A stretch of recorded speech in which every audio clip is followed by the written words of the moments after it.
देख रहे हैं सुदर्शन न्यूज। नमस्कार, आप देख रहे हैं उत्तर प्रदेश विशेष। आपके साथ मैं अभिषेक पांडे।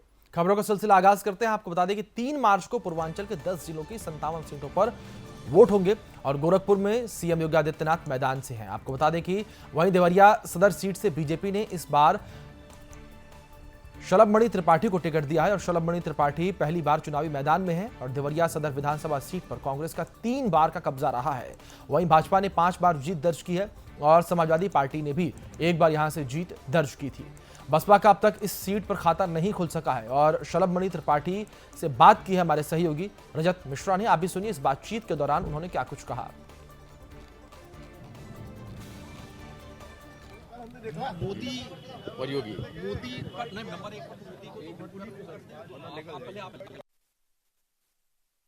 स्वतंत्रता संग्राम सेनानियों की भूमि और देवों की पुण्य भूमि देवरिया से भारतीय जनता पार्टी के प्रत्याशी शलभमणि त्रिपाठी इस बार भारतीय जनता पार्टी की तरफ से मैदान में है। 1 दशक से ये सीट भारतीय जनता पार्टी के कब्जे में है और इस बार भी भारतीय जनता पार्टी ने विश्वास जताकर शलभमणि त्रिपाठी को मैदान में उतारा है। हमारे साथ इस समय शलभमणि जी हैं। शलभ जी, बहुत बहुत स्वागत है आपका। अभी कल प्रधानमंत्री की रैली थी, मैंने कल इस चीज को नोटिस किया कि सामान्य तौर पर हम लोगों ने काफी चरण चुनाव के कवर किए हैं, हर जगह सिंबल की बात होती है कि भारतीय जनता पार्टी के सिंबल पर वोट डाला जा रहा है, लेकिन कल से जब देवरिया में हम हैं तो यहाँ पे वोट आपके नाम पर आ रहा है। शलभमणि त्रिपाठी को लोग वोट दे रहे हैं। आप किसी के बेटे हैं, किसी के भाई हैं, किसी के छोटे भाई हैं। ये जो परसेप्शन बना लिया आपने देवरिया सीट के अंदर, आपको लगता है कि अब ये जिम्मेदारियां जो है ये काफी ज्यादा आपके लिए होने वाली है? सुदर्शन टीवी की पूरी टीम को देवभूमि देवरिया में पहले आपका स्वागत है और निश्चित तौर पे हम सब इस माटी के लोग हैं। अद्भुत प्यार है। आप सब जानते हैं कि हम सब वैसे भी कोई कहीं से हो, किसी भी क्षेत्र का हो, किसी भी वर्ग का हो, सबकी सेवा के लिए तत्पर रहने का प्रयास करते हैं और कोशिश करते हैं कि सबकी सेवा कर सके, जाने अनजाने भी किसी को कष्ट ना हो। ये हमारा घर है, हमारी माटी है, हमारे लोग हैं और एक अद्भुत रिश्ता है हम सबका। और मैं अभिभूत हूँ, सौभाग्यशाली मानता हूँ कि देवरिया में जो बड़े बुजुर्ग हैं वो अपने बेटे के तौर पर मानते हैं, जो नौजवान हैं वो अपने भाई के तौर पर मानते हैं। यही इच्छा है कि देवरिया की अपने तन मन धन से इतनी सेवा करूँ कि देवरिया एक शानदार शहर के तौर पर, शानदार विधानसभा के तौर पर पूरे उत्तर प्रदेश में जगमगाए। 4 चरण हो चुके हैं चुनाव के। आपको लग रहा है कि कुछ फाइट हो रही है या पूरा वन साइडेड जा रहा है?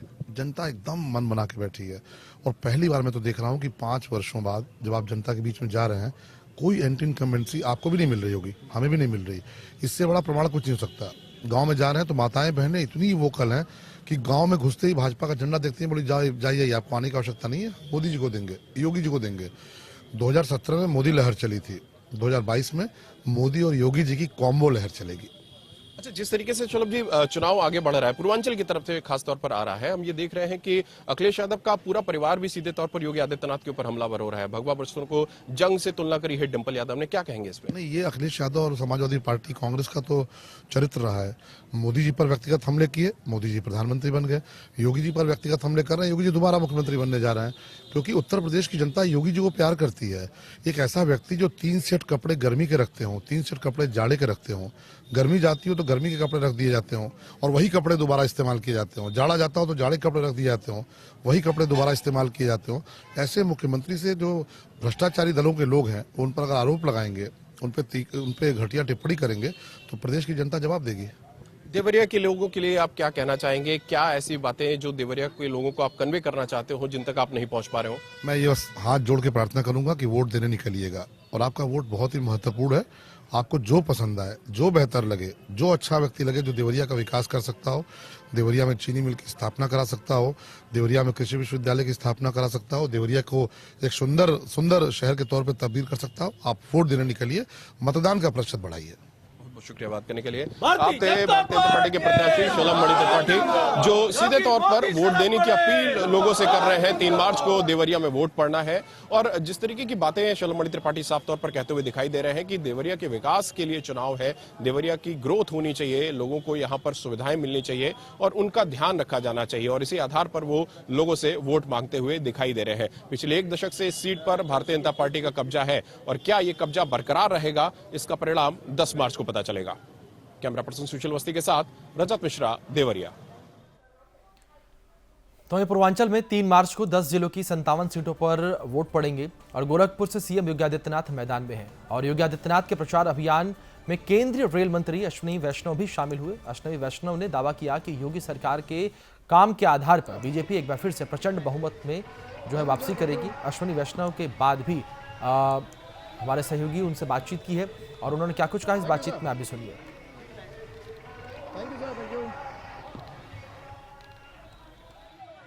केंद्रीय रेल मंत्री अश्विनी वैष्णव जी इस समय गोरखपुर में हैं और गोरखपुर में आज बड़ा एक रोड शो भी होने वाला है। हमारे साथ इस समय अश्विनी जी हैं। पूर्वांचल में बहुत सेवा भाव के साथ भारतीय जनता पार्टी ने काम किया है, इसको जन जन ने सराहा है और इसी का नतीजा है कि आज एक बहुत अच्छा भारतीय जनता पार्टी के लिए समर्थन है और प्रचंड बहुमत से जीतेंगे। पहले सरकार की नीतियों का विरोध हो रहा था, अब योगी जी के कपड़ों का भी विरोध हो रहा है। भगवा कपड़ों को जंग बताया जा रहा है। देखिए, हमारी संस्कृति में जो हमारी विरासत है उस विरासत को ग्रहण करना हमारा कर्तव्य है और उस विरासत को जो विरोध करते हैं वो लोग इस धरती के साथ नहीं जुड़े हुए हैं। शायद कोई बात ही नहीं है। अगर भगवे कपड़े में अगर कोई मुख्यमंत्री है तो उसमें बुराई क्या है। अखिलेश यादव कह रहे हैं कि योगी धुआं धुआं हो गए हैं। बिल्कुल ऐसी विकास किया है, लॉ एंड ऑर्डर को संभाला है, उसके कारण आज जन जन के हृदय में समाहित है। तो आप थे केंद्रीय रेल मंत्री अश्विनी वैष्णव, जिनके मुताबिक सरकार ने जो काम किया है, सरकार की जो नीतियां हैं उसके आधार पर ही सरकार भारतीय जनता पार्टी चुनाव में गई है और इसी सेवा भाव के आधार पर एक बार फिर से बीजेपी की वापसी उत्तर प्रदेश में होने वाली है। कैमरा पर्सन सुशील अवस्थी के साथ रजत मिश्रा, गोरखपुर। उत्तर प्रदेश के बुलंदशहर में जिलाधिकारी और वरिष्ठ पुलिस अधीक्षक संतोष कुमार सिंह ने अन्य अधिकारियों के साथ महाशिवरात्रि पर्व को शांतिपूर्ण तरीके से संपन्न कराने को लेकर भ्रमण किया। साथ ही कानून व्यवस्था बनाए रखने के लिए कई थानों में, आपको बताएं कि गंगा घाट स्थानों का जायजा लिया। इस दौरान एसएसपी ने कहा कि कांवड़ियों द्वारा गंगा नदी से पवित्र जल लेकर शिव मंदिर शिवालयों में जलाभिषेक कर पूजा अर्चना की जाती है और कुछ शिव मंदिरों पर मेले लगते हैं। इसी को ध्यान में रखते हुए सुरक्षा व्यवस्था को लेकर लगातार निरीक्षण किया जा रहा है।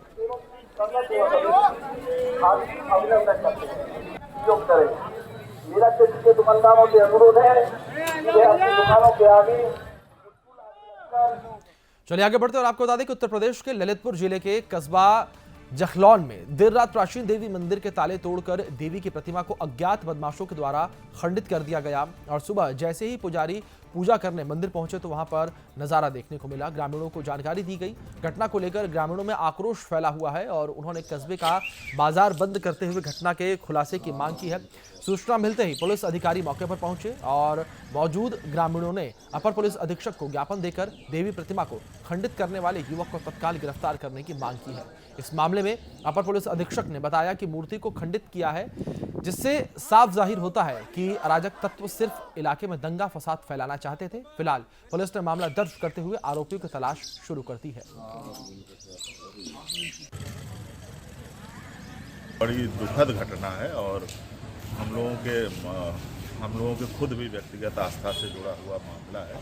हम इस पर त्वरित एक्शन लेंगे और जो भी मूर्ति खंडित हुई है उसको हटवा के मूर्ति नई मंगा के उसकी प्राण प्रतिष्ठा करवाएंगे और जो भी इसके लिए दोषी है उसके विरुद्ध तुरंत जो है गैंगस्टर की कार्रवाई करेंगे। डॉग स्क्वाड के लिए बात की गई है। झांसी हमारे पास है नहीं, झांसी से आ जाएगी, हम वो भी करेंगे और जितनी टीम हमारे पास थी वो टीम तुरंत लगा दी गई है, वो अपने जांच पड़ताल कर रही है। यहाँ दुर्गा जी के मंदिर के पुजारी हैं और मंदिर के पुजारी होने के नाते हम शाम को संजय आरती करने के लिए आए थे।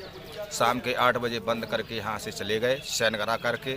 फिर सुबह हम 4-5 बजे आए यहाँ पर तो यहाँ पर ताले टूटे डरे, मूर्ति तोड़ दी और यहाँ से हम वापस हुए। सो कुंवर ब्रह्मेंद्र सिंह बुंदेला जी को हमने बताया गढ़ी जा करके, उनसे कहा कि हम चलो आप के संरक्षक हैं मूर्ति के जो मंदिर के, सो उनके लिए बुला करके आए। यहाँ 50 लोग यहाँ पर आए। चलिए आगे बढ़ते हैं, बात अब रूस और यूक्रेन को लेकर कर लें। आपको बता दें कि रूस और यूक्रेन के बीच युद्ध में कई भारतीय छात्र भी फंसे हुए हैं। ऐसे में उत्तर प्रदेश के मैनपुरी के बेवर के रहने वाले कार्तिक गुप्ता भी यूक्रेन में फंसे हुए हैं। इससे आपको बता दें कि परिजनों में काफी चिंता है। परिजनों का कहना है कि कार्तिक से वीडियो कॉल के जरिए बात हो रही है। वीडियो कॉल के जरिए कार्तिक ने बताया कि बंकर में रात और दिन गुजारना पड़ रहा है।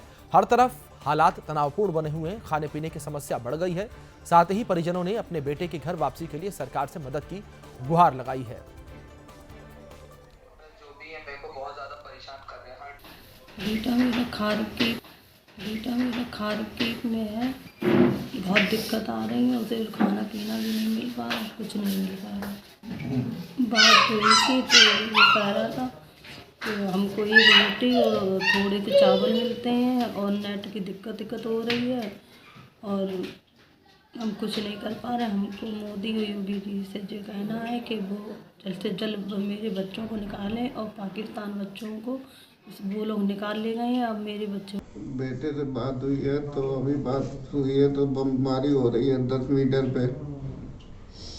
उनको ऊपर जाके देखा से नीचे अंडरग्राउंड में पहुंच गया है और आवाज़ें आ रही है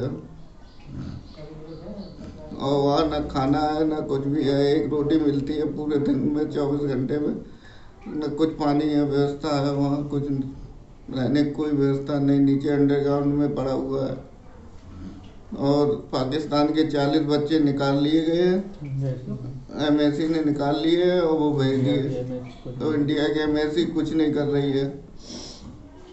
सरकार से अनुरोध है कि वो उसको सभी बच्चों को निकाले। उसमें 250 बच्चे बंकर में अंदर है और हॉस्टल में टोटल 1000 बच्चे वो हैं वहाँ।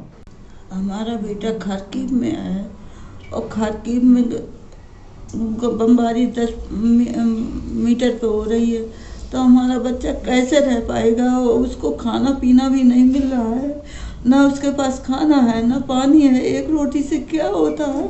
और मेरे बच्चे के लिए पाकिस्तान के बच्चे निकाले जाते हैं तो इंडिया के बच्चे क्यों नहीं निकाल रही है सरकार। सरकार को ये सोचना चाहिए कि हमारा बच्चा भी निकालो और उसके बच्चे के साथ 250 बच्चे हैं वो भी निकालो। हमारा जैसा बच्चा वैसे सभी बच्चे हैं, निकाल। सरकार आप सुनो और हमारी विनती सुनो और निकालो हमारे बच्चे। चलिए खबरों में आगे बढ़ते हैं और आपको बता दें कि उत्तर प्रदेश के बुलंदशहर जिले में हत्या का सनसनीखेज मामला सामने आया है और यहां घर के अंदर सो रहे बुजुर्ग दंपत्ति को गोली मारकर उनकी हत्या कर दी गई।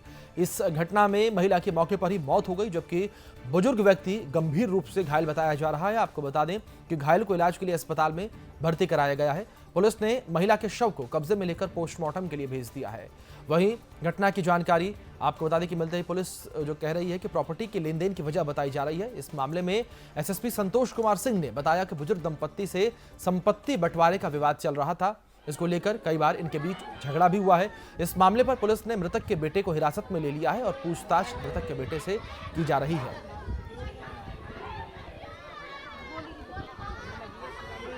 आवाज गोली केरी आई दुआ और दुई आवाज मैया आवाज पाप एक दी आवाज पापा नहीं दे इधर आवाज मैया हम सब कोई नहीं पते रे बाजी आए।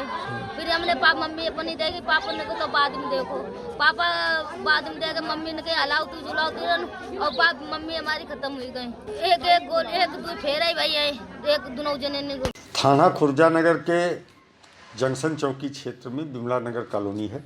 वहाँ पे एक 55 वर्षीय महिला मंजू देवी की संदिग्ध परिस्थितियों में गोली लगने से मृत्यु हुई है। उनके पति के सिर में भी गोली लगी है पीछे की तरफ, जिनकी स्थिति सामान्य बताई जा रही है, मेरठ में इलाजरत हैं। इस प्रकरण में उल्लेखनीय यह है कि घर का दरवाज़ा अंदर से बंद था। कोई भी व्यक्ति अंदर से बाहर या बाहर से अंदर आने का कोई साक्ष्य नहीं है। इसमें जो प्रथम दृष्टया आशंका है वो मृतका के पुत्र यतेंद्र के प्रति है, जो वहीं खुर्जानगर में एक फैक्ट्री में मजदूरी का काम करता है। घर के अंदर वो मौजूद था। 3 बहुएं घर में थी। 2 बेटे कांवड़ लेके बाहर गए हुए हैं।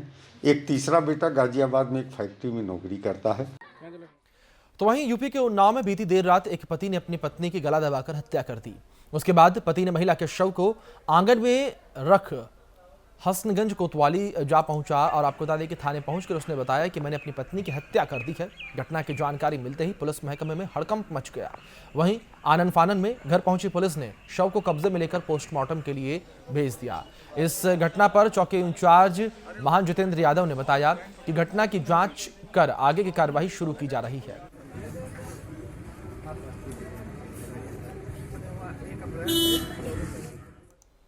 तो वहीं यूपी के लखीमपुर खीरी के पलिया कला में दुधवा नेशनल पार्क में तैनात दैनिक वेतनभोगी कर्मचारी की पत्नी ने अज्ञात कारणों के चलते फांसी लगा ली। बता दें कि लगभग 14 महीने से कर्मचारी को विभाग से वेतन नहीं मिला था, जिससे आर्थिक तंगी के चलते आए दिन घर में तनाव का माहौल बना हुआ था। दरअसल वन विभाग में कर्मचारियों के साथ वेतन ना मिलने को लेकर बड़ी परेशानियों से गुजरना पड़ रहा है। कुछ कर्मचारियों का कहना है कि बच्चों की पढ़ाई लिखाई और जीवन यापन के लिए कड़ी परेशानियों का सामना करना पड़ रहा है। फिलहाल पुलिस ने मामला दर्ज कर लिया है और आगे की कार्रवाई पुलिस की ओर से शुरू कर दी गई है।